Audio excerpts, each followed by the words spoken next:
Welcome all sports fans, YouTubers, Facebookers, all social media across the nation. Uneducated Network presents Uneducated Sports Talk. And for Brian Wilkerson, a.k.a. B-Dub, the host of Base on Balls, our baseball channel on Uneducated Network, I'm your host, Carlos Clayton, Uneducated Sports Talk, and we're talking our casual football talk for Week 3. So it's going down. We had a lot of good games. Louisville versus Clemson, Texas versus USC. Got a lot to talk about. But before we do that, B-Dub, let's talk top 10. Top 10. Who's going on? All right. Well, this one you can probably pencil in just for the rest of the season. Right. Alabama sticking, holding on to that number 1 spot. Probably not going to lose that.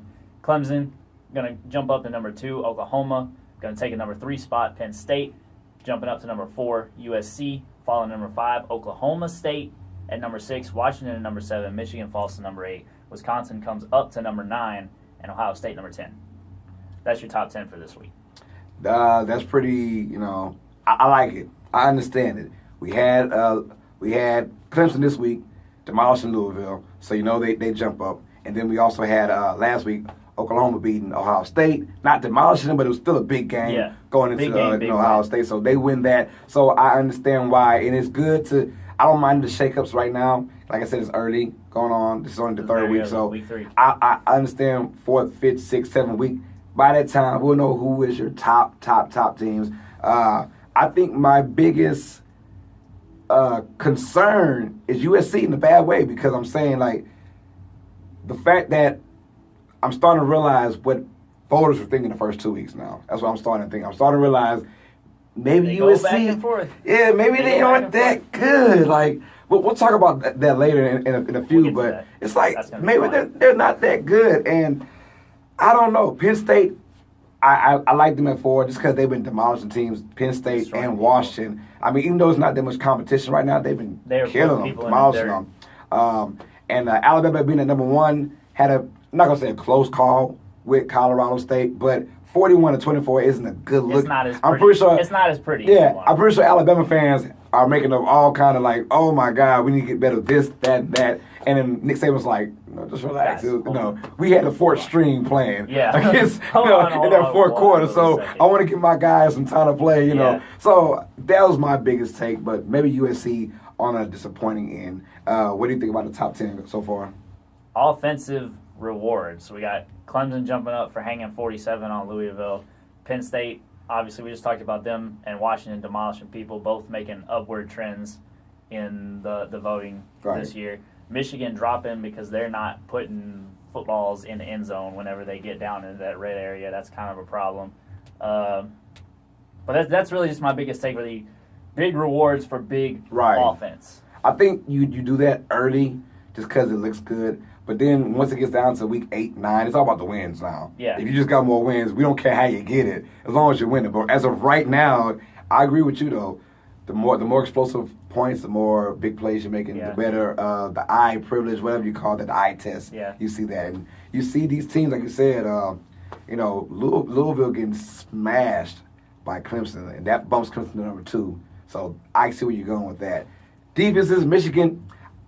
You know how I feel about Michigan, but right now they cannot score. They can't score. They can't score. 5. Yeah, not 1, 5 2, field 3, not even 4. 5 field goals in one game. And they played Air Force. Yeah, Air Force. They played Air Force. 29-15 or something like that. Weird score. It was not pretty. And I was like, how did they get 29 points? And I'm like, 5 field goals. Good God. Field goals. I thought they had like a safety somewhere else. You gotta. Yeah, it's bad up. It's bad up in Ann Arbor when you can't put footballs in the end zone. I want to tell you this. All right, so we know they're rewarding offensive.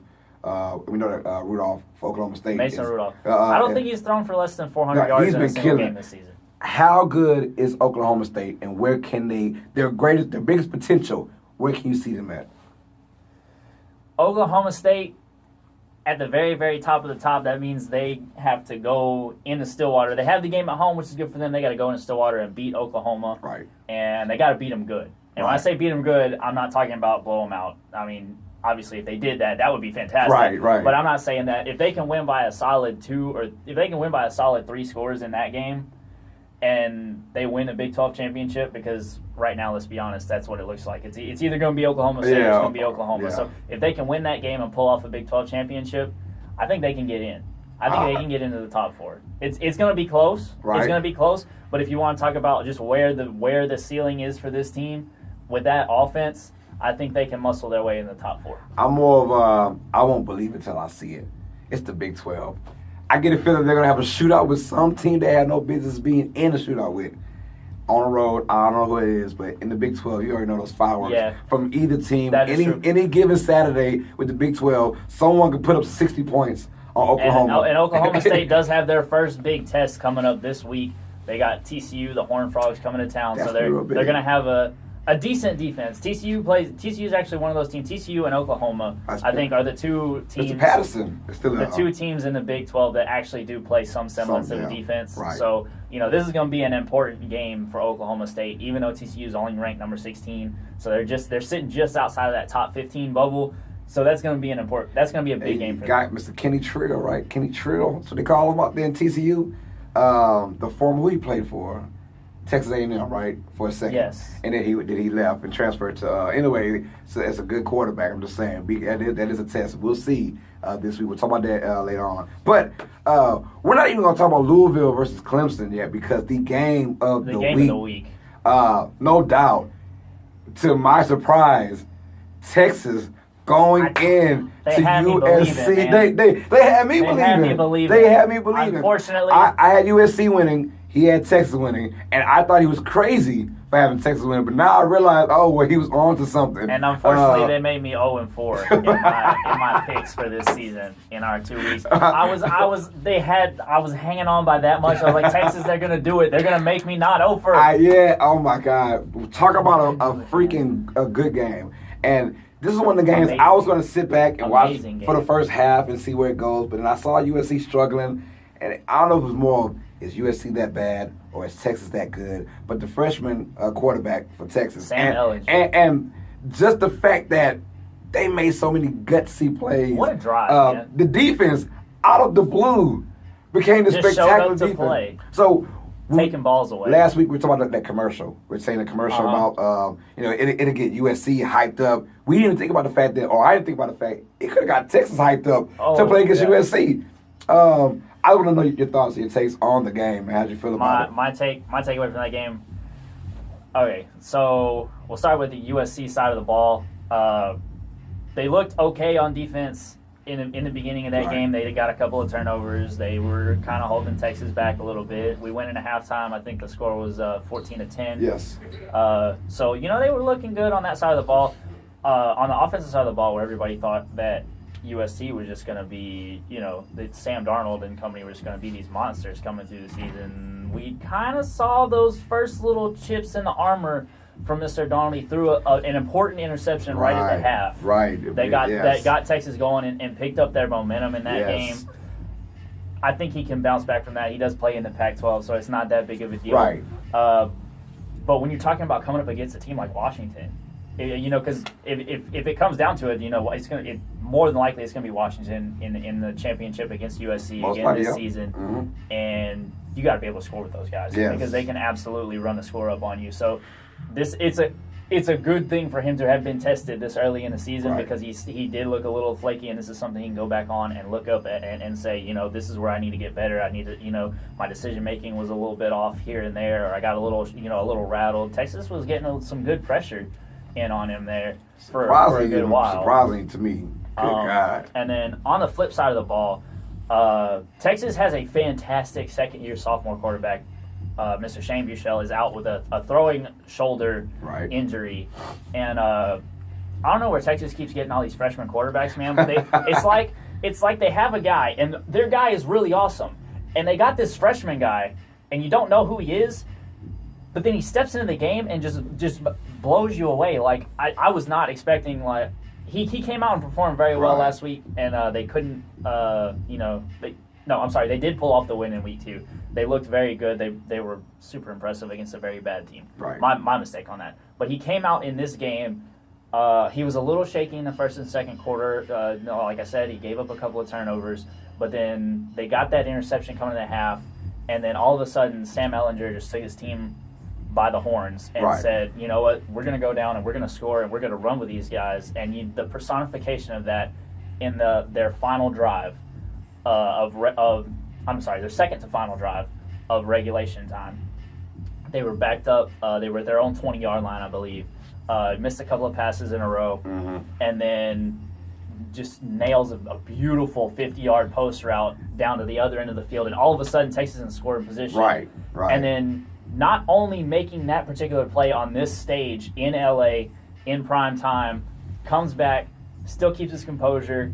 They run for a little bit, pull it off, and eventually he ends up with a touchdown throw to put Texas in the lead with, I think, about 2 to 3 minutes left to go on the clock. They put it right on the money, too. Right on the money. And then, obviously, USC went back and got the field goal to tie it and send it in overtime. I'll say this. Texas beat themselves.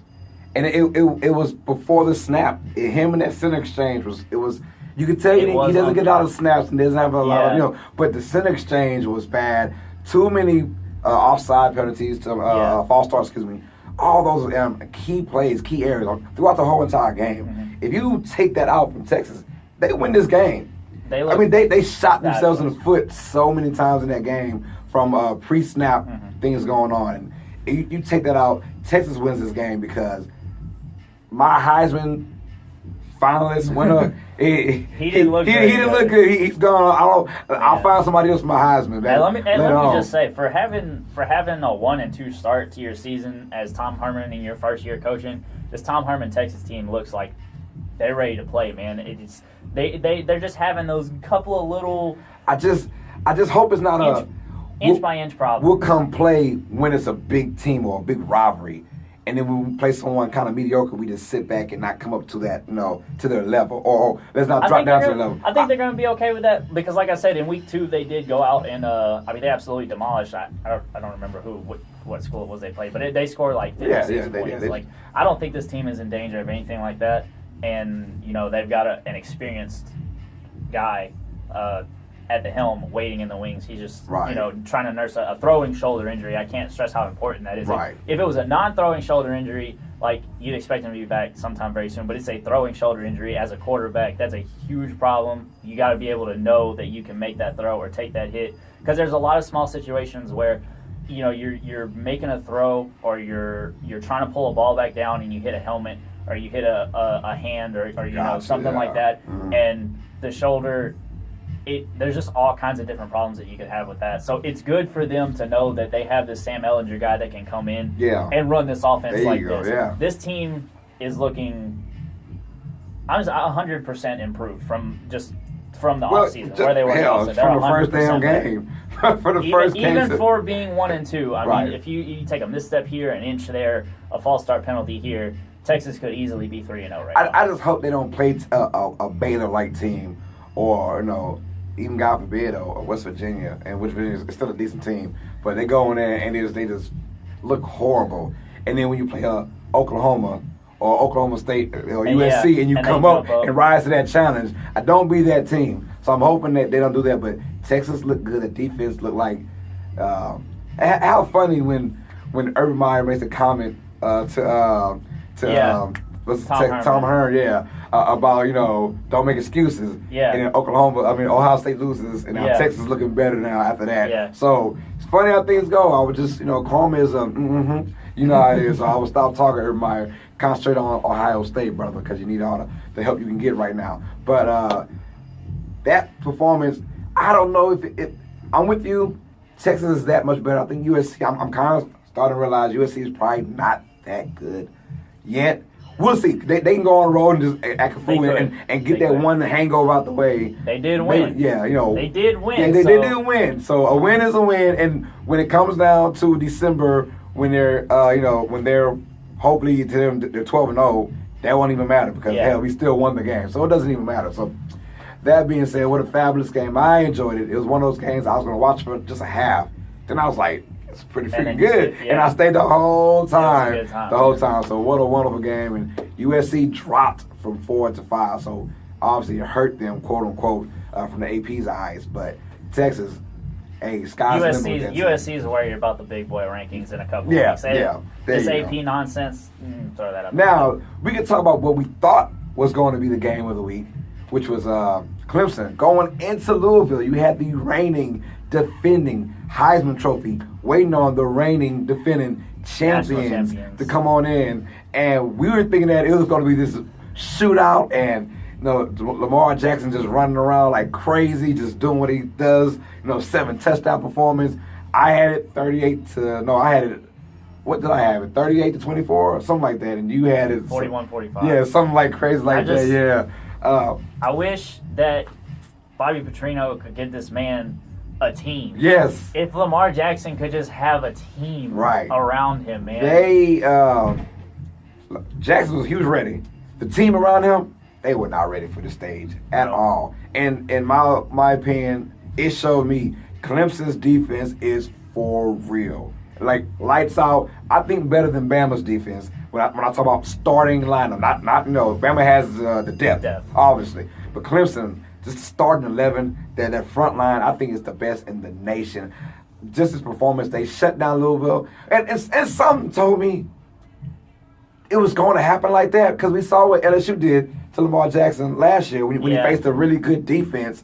It just shows the holes in the rest of Yeah, but offense. me and you were thinking, well, last year's Clemson team. Yeah. In Clemson, what Lamar Jackson did to that team, but just imagine with this team who isn't last year's team. Yeah. So going into that, and Clemson proved us wrong. Kelly Bryant, he showed he was ready for the stage. Gotta give credit to Kelly Bryant right Big there. credit because going on the road, being poised, composed. He didn't look right. What is this win for Clemson? How do you feel about this win? This win? What did it tell you about Clemson? Clemson is for real. Clemson, Dabo Swinney, these guys are for real. These guys are ready to compete on the Crimson Tide level. Right. These guys are ready to go out there and just dominate the ACC. Right. And, they're ready to be in that perennial 1-2 conversation with Alabama. I think they're building a culture out there. I was just going to ask you about that. Of reload. Because if you want to talk about, Kelly Bryant coming in, he was obviously the most, the biggest question mark, but we've seen Clemson reloaded receiver. Right. We've seen him reloaded running back. We've seen him reloaded on their defensive line, in their defensive backfield. Quarterback has always been the one question mark about that team.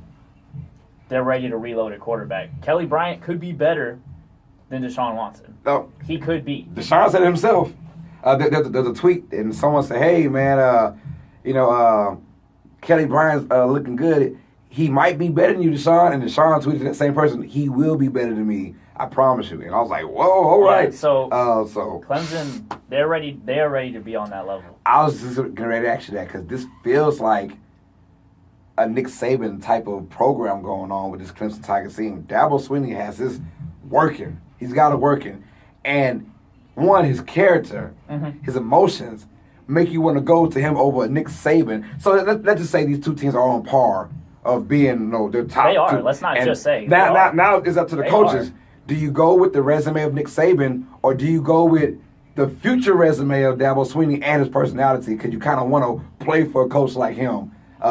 Who not only is, we're comparing to Nick Saban now, so it's kind of unfair to Nick because Nick is kind of a ho-hum kind of guy. Yeah. But Dabo Swinney is, taking his head off and swinging it, and he's happy as hell. So players might start going to Clemson, top-tier players. And like you say, if they can reload on quarterback, one thing that Alabama has a problem of kind of getting top-tier quarterbacks. If they can actually get a quarterback, and we saw that Deshaun Watson 2 years in a row single-handedly beat or almost beat Alabama. Now, if you can get guys like Deshaun Watson always come to Clemson, watch Alabama, watch out NCAA, watch out college football because Clemson might be there for you're talking the next 10 years of if Dabo Swinney wants to stay, and I think he really does want to stay in Clemson for the long haul. So I think he's going to be there for that performance. I feel like you said, I feel bad for Lamar Jackson because the man still went. Let's not mistake. He still went for 338 total yards and 3 touchdowns accounted for. So it's not like he had a bad performance. Right. He did absolutely everything that was within his power to do to try and get this team a win. And just guys dropping balls. This offensive line couldn't make a block to save their life. They couldn't. And Lord help Louisville's defense. Is it too early to say he's done with the Heisman? No. Heisman, not too early. Okay. No, not too early to say that. I'm with you too. It's not too early, but he's got to make a statement for the rest of the season. He's got to get a safety. You can't get. Somewhere. It's tough because when you're at home, I think it's still too early. But man, he's on thin ice for the Heisman because at home, big primetime game. We saw what you did last year to Clemson, and to get beat down that bad. But it's not really his fault though. Like I said, it's his team. So now with Sam Darnold and and you got Lamar Jackson kind of going down. A lot of other guys' stocks are kind of rising. When you talk about maybe a Kelly Bryant, even though his stats right now aren't to par with them, but if he can keep winning and keep playing the way he does, he can be on a Heisman. I've seen worse Heisman Trophy winners than a future Kelly Bryant. So I can say that. So that was not the game of the week like we thought it would be. But let's talk about the most shocking ending of a game. And it comes from the SEC, everyone's beloved conference. We talk about Tennessee. The lovable losers. The lovable losers of the SEC. Yes. Man, I don't know if it's just me, but I always find myself wanting to root for this team, and they just keep letting me down. And I just can't not root for them for whatever reason. Did this happen 2 years ago? Yeah. Guess what? They find these ridiculous ways to. And for anybody that's not particularly familiar with the situation, Tennessee had the game by I think it was tied. I'm sorry. The game was tied, and it was somewhere in the realm of 20 seconds to go or something like that. Florida, they're on defense. They've got Florida on their own 48 something like that, around midfield. 9 seconds ago when this happened. 9 seconds. 9 seconds to go. They opted not to play the prevent defense. They opted to go for pressure. They got the pressure, but they didn't get home with the quarterback. Felipe Franks spins out of a tackle that I don't think anybody was expecting to spin out of, because we haven't seen that much from him, and I don't think he's been billed as a very athletic quarterback. But he spins out of a tackle, rolls out to his right, and looks downfield and finds throws a straight bomb. A prayer. Bomb. No, but it was on the money. Like as he's getting hit. I never thought I would see that as he's getting hit because he knows he's about to get hit. Yeah. And he still with all his sense in his mind still throws a zinger, like and on the money too. It wasn't just a Hail Mary because I wouldn't call it a Hail Mary, but because it was one-on-one. He had a man behind the coverage. It just he found the one prayer. The man got behind the safety in one-on-one coverage, and he did. He put it absolutely on the money. On the money, a zinger. Like getting hit, that amazed me because I've seen plenty of those kind of balls kind of whiffle in the air, a little bit too much air, so then a chance to bat it down, that kind of thing. It was a zinger. I mean, he's on his back foot, his bad foot, the back foot. He just straight wrist action, to be honest. And I was like, oh my God.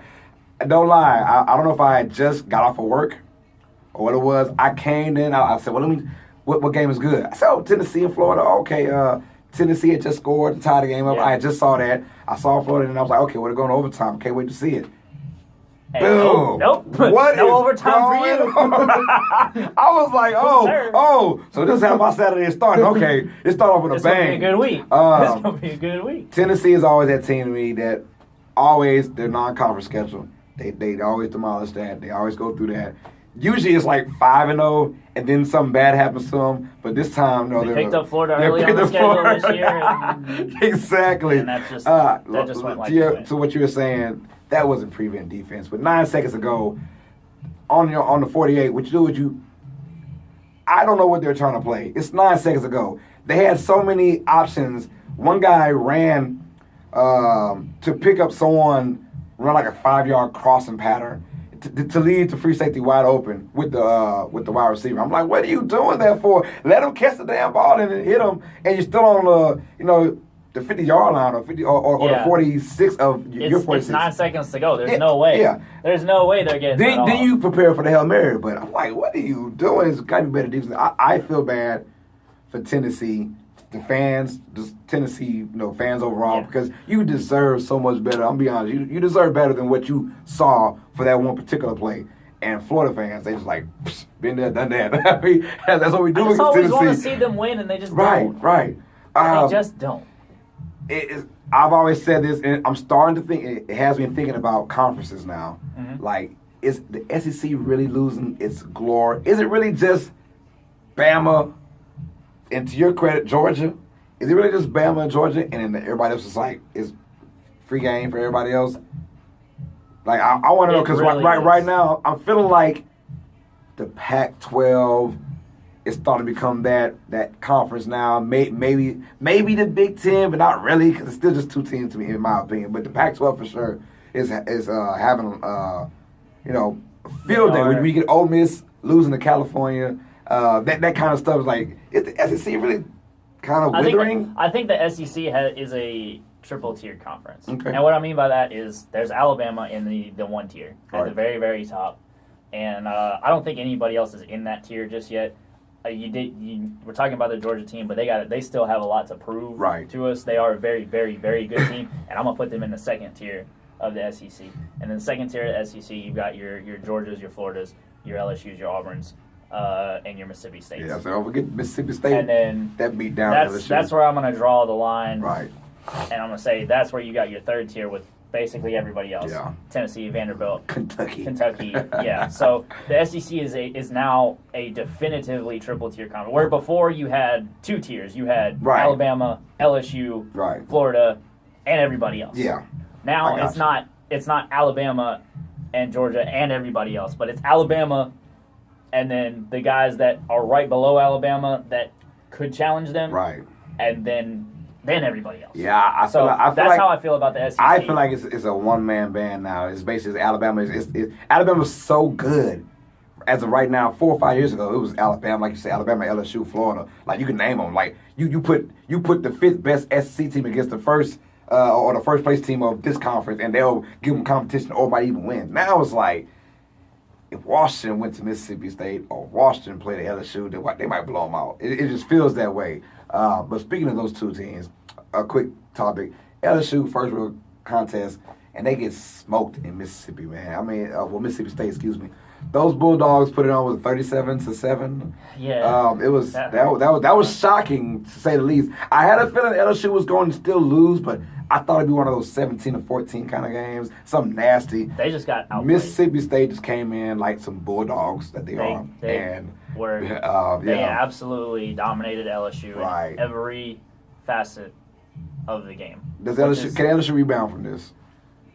That's going to be the poster mark for this season for them. We started in the 13th spot, which is usually where we start off, and so everybody was kind of expecting an average LSU season. And they go through their first two games, they shut out BYU, they blow out Chattanooga, and we're getting to our first real test of the season. Mississippi State been a very good team over the past couple of years. They hadn't really crossed that barrier into the competition level that I put them in now in that second. That's what I was. So top dog Alabama, and then the competition level right behind them, where everybody in that circle can compete amongst themselves and also go out into the college football landscape and still compete against everyone else. So they were very good, but they weren't quite in that tier yet. Mm-hmm. They're there now, and they're here to stay because they Dan Mullen and company absolutely out-coached, out-schemed, and out-executed the Tigers in every facet of this game. Man. People were talking about Les Miles, but the first test, and they failed it. Hopefully they can keep going with it.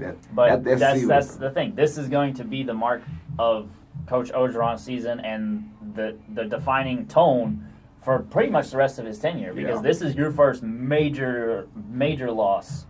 So how they rebound from this, how they come back once they really start their SEC schedule, because they got Syracuse coming in and Troy coming after that. So that's a couple of cupcake games that you have to fix and replace some of the problems that Mississippi State showed that you had. Right. So that's your buffer zone, and then you got to come back, and once you start that conference schedule with Auburn, you got to come out firing. And if you don't, that's going to set the tone for the rest of your tenure as a coach. Yes, sir. So that's kind of the state of where I feel they are at this particular point in time.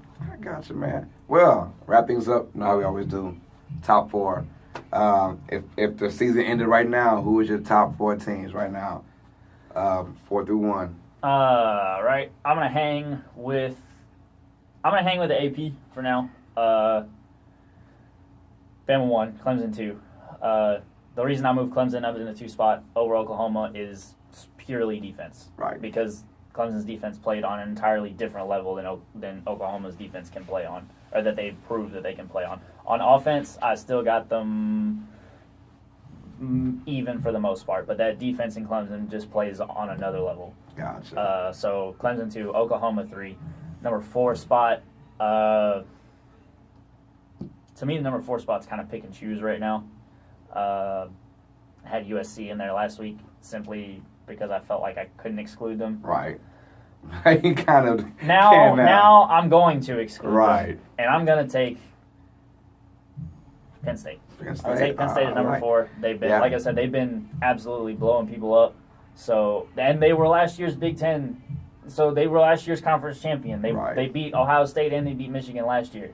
They have yet to have those games this season, but for now, if the season ended today, I'm taking Penn State. Gotcha. Yes, sir. Well, my top 4, I still got Michigan 1. I'm just saying that purely because I think Michigan is going to go undefeated. Not their stat lines, and I just think they'll go undefeated. Michigan 1. I have Bama 2. Clemson at 3. That 4th one is starting to teeter. I had USC at 4. And, man, I'm still going to stick with USC at 4. I think somehow, some way, they fight it off, and they actually, I'm not going to say they'll go undefeated, but I think they'll lose one game. But I think that somehow they go ahead and still win the Pac-12. I could be wrong, but right now, Alabama 2, Michigan 1, Alabama 2, Clemson 3, and then I got USC at 4. But things can change with USC pretty quickly. Next week, we'll talk about Oklahoma State going into TCU, and we'll talk about Mississippi State going into Athens to face the Georgia Bulldogs on our Week 4 casual talk. So, that being said, we had fun. Great talking to you as usual, man. Till next week. For Brian Wilkerson, he is the host of Base on Balls, our baseball channel, baseball show on Uneducated Network. I'm the host, Carlos Clayton. Uneducated Network presents Uneducated Sports Talk. And as always, sports fans know what it is. Stay smart, stay uneducated. Peace.